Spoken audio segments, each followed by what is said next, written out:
So ito na po yun, part 2 na po ito na ating pong pag-uusapan tungkol po sa discipleship. So ito na po yun mga kapatid. Ang discipleship po, ang kausap niya rito sa Matthew 28, wala na siyang ibang kausap dito. Disipulo lang yan. Meron pa nga dito na iba na may disciple nga dito nag-aalangan Kasi nga, ang pinakang sinabi pa rito ng ating Panginoon Kristo, mapalad yung mga taong kahit na hindi ako nakita, naniniwala. Kasi meron dito si Tomas, meron dito isa yung pinakitaan sa kanya na kailangan ipakita niya muna dahil nga si Jesus Christ, nagkatawang takay, bumalik siya kasi talagang namatay si Jesus Christ, pinako sa krus. Kaya ito si Tomas, hindi siya makapaniwala na kung talaga siya ang Diyos. Kaya ang sabi niya, mapalad, sa dyan po yun natin makikita, mapalad yung tao na naniniwala sa akin kahit hindi ako mas mapalad yung tao na naniniwala sa akin kahit na hindi ako nakita. So isa lang po yun sa ating pong pinag-usapan tungkol po sa disciple. So yun po, ang nangyari po noon, yung kanya pong disipulo, mga kapatid, wala pong numbers to na sinasabi. Kaya lang dito kasi, ang pagkakaalam ng iba, 12 siya.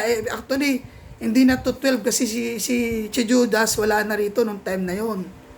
Tsaka kung titingnan nyo tong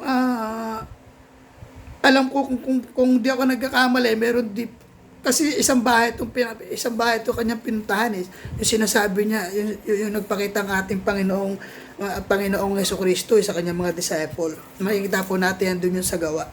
So kaya ang nangyari nun mga kapatid, kung talagang titingnan natin dito, wala po talaga rito pastor na sinasabi. Disciple po ang ginamit ng ating Panginoong Kristo para po ihayag ang kanyang salita. So doon po tayo ngayon. Yung authority na nga na binigay ng ating Panginoong Kristo ay binigay ng Diyos Ama sa kanya dahil nga pagbalik niya, lahat binigay na sa kanya. Kaya ipinasa niya naman ito doon sa kanyang mga disciple na kaya sa aking pangalan, sa pangalan ng Ama at ang sabi niya dito sa 28, bautismuhan niyo sila sa pangalan ng, sabi niya dito, and baptizing them in the name of the Father, and of the Son, and of the Holy Spirit. So, yun po yung gagamitin ng mga disciple kapag sila nagbabaptism o nag-evangelize. Ito po yung ginagamit. Kaya kailangan baptizing them in the name of the Father, and of the Son, and of the Holy Spirit.